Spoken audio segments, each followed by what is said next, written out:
온타리오주 토론토 보건당국이 학생이라면 맞아야 하는 필수 예방접종 목록에 코로나 백신을 추가하도록 주 정부에 요청했습니다.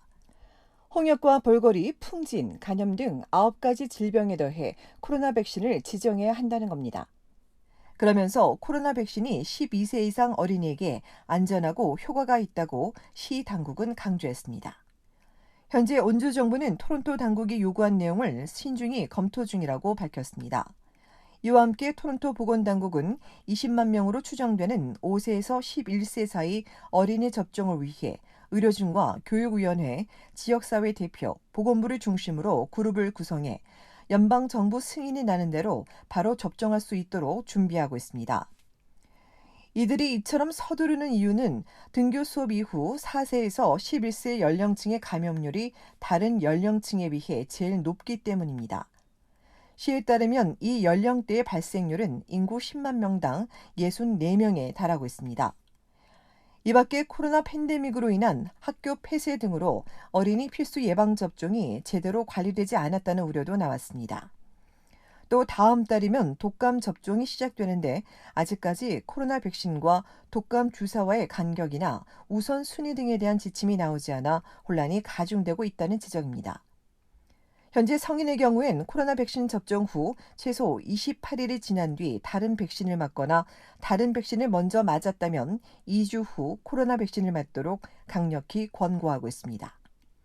이에 전문가들은 코로나 백신과 다른 백신의 동시 투여에 대한 근거 자료가 없기 때문에 정부가 명확하고 통합된 메시지를 전달해야 혼란을 줄이고 백신 접종을 늘릴 수 있다고 강조했습니다. 특히 어린이의 코로나 백신 접종이 시급한 만큼 국립접종자문위원회는 미국 질병통제예방센터가 코로나 백신과 일반 백신을 같은 날 맞아도 된다고 권고한 것과 같이 국내 접종 지침을 변경해야 한다고 촉구했습니다.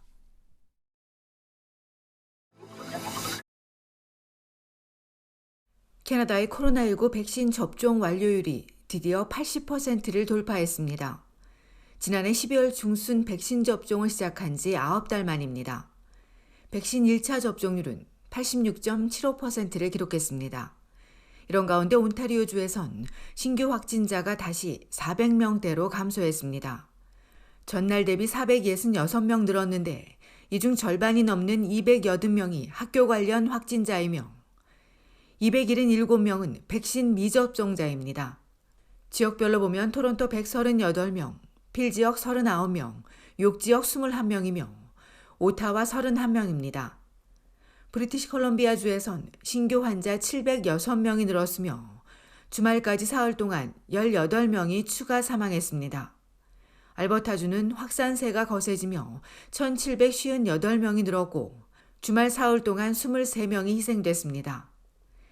이외에도 퀘벡주에서 469명, 사스카추안주에서는 새로 398명이 늘어 전국에서 신규 확진자 4천여 명이 나왔습니다.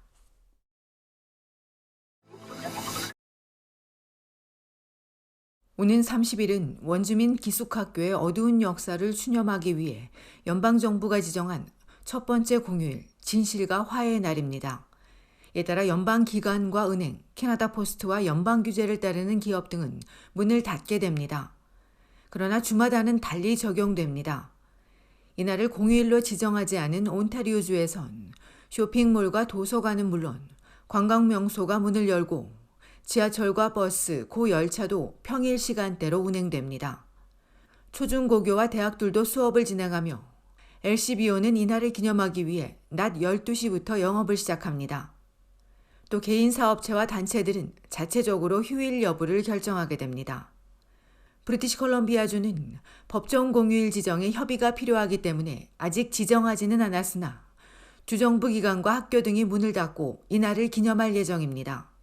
단 민간 기업들과 유아 유치원 등은 자체적으로 휴무 여부를 결정하게 됩니다.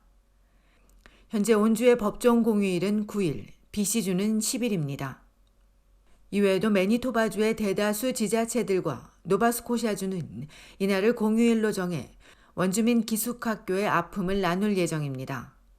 9월 30일은 또한 오렌지 셔츠데이로 원주민 기숙학교의 아픈 역사를 기억하자는 의미로 2013년부터 오렌지색 셔츠를 입고 추모하는 날이기도 합니다.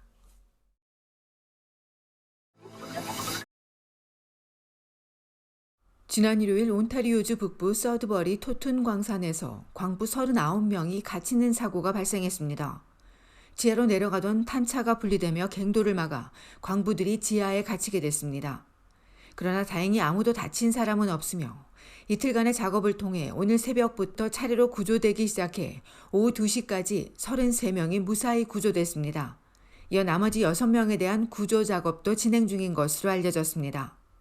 지난 2014년 오픈한 토툰 광산에선 구리와 니켈 등을 채굴하며 직원 수는 200여 명입니다. 온주 노동훈련 및 기술부는 구조 작업이 종료되는 대로 이번 사건이 발생하게 된 경위 등을 조사할 예정이라고 전했습니다.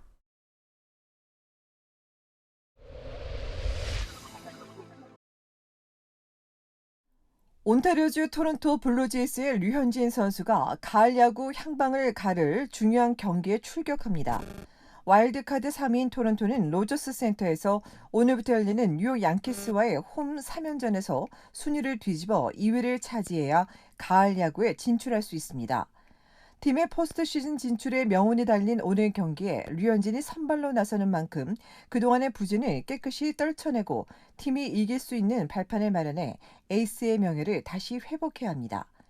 오늘 경기에서 류현진이 무너지면 그 여파가 상당히 거셀 것으로 예상되고 있지만 류현진이 올 시즌 양키스를 상대로 4경기 선발 등판에 2승을 거두며 강한 면모를 보여 부상에서의 성공적인 복귀에 대한 기대감도 높은 것으로 알려졌습니다.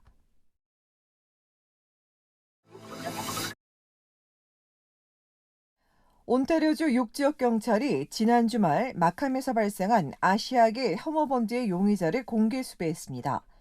경찰에 따르면 용의자는 지난 토요일 오전 10시쯤 베이비 에비뉴와 윌로우브룩 로드에 있는 고등학교 운동장에서 애완견 목줄을 하지 않은 채 산책하다 피해 여성과 대치했는데 이 과정에서 여성을 폭행한 것은 물론 인종차별적인 발언으로 공격하기도 했습니다.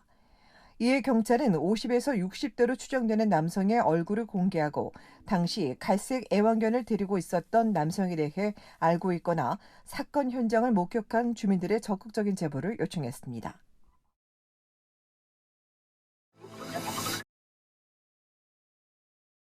브리티시 콜롬비아주 밴쿠버 공원위원회가 코요테 공격이 끊이지 않는데도 여전히 먹이를 주는 사람들이 나오자 위반 시 $500 벌금을 부과하기로 결정했습니다.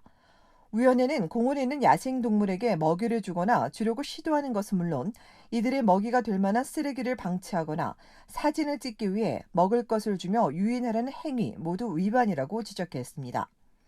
이는 비단 코요테뿐 아니라 조류 등 애완동물이 아닌 모든 동물에 해당됩니다. 이번 조례는 오는 10월 4일 최종 승인을 받아 발효될 예정입니다. 한편 위원회에 따르면 스탠리 공원에선 지난해 12월 이후 어린이 5명을 포함해 45명이 코요테에게 물렸으며 이후 지금까지 코요테 11마리가 사살됐습니다.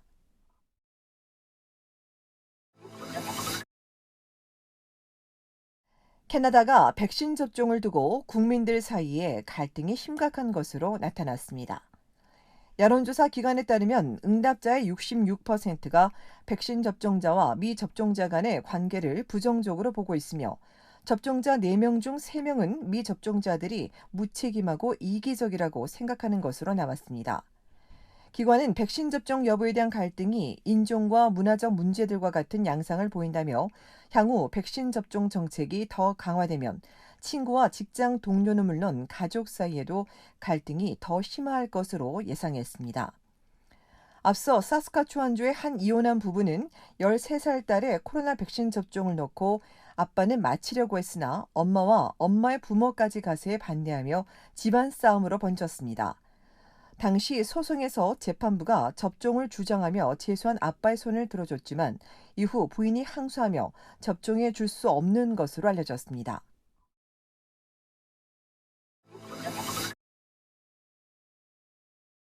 세계 100대 최고 도시 순위에서 온타리오주 토론토가 5계단 밀려났습니다. 관광과 부동산 분야 국제 컨설팅 회사인 레저넌스가 발표한 도시 순위에서 토론토는 지난해 13위에서 18위로 밀려났는데 이에 기관은 코로나 팬데믹으로 봉쇄 조치가 길어지면서 여행과 관광이 거의 불가능했기 때문에 전체 순위에 영향을 미친 것으로 보인다고 설명했습니다. 토론토가 이민 비율 등의 다양성과 교육 순위에서 4위를 기록한 가운데 브리티시 콜롬비아주 밴쿠버는 46위, 퀘벡주 몬트리올 48위, 알버타주 캘거리 49위, 온주 오타와는 84위에 머물렀습니다. 이번 순위에서 전 세계 1위는 영국 런던, 이어 프랑스 파리와 미국 뉴욕, 러시아 모스크바가 2위에서 4위를 기록했고 서울은 42위로 중위권에 머물렀습니다. 기관은 코로나 대응을 포함해 인종의 다양성과 예술, 문화 프로그램, 관광 명소와 인프라, 환경과 인터넷 공유된 자료와 추천 등을 점수로 매겨 순위를 정하고 있습니다.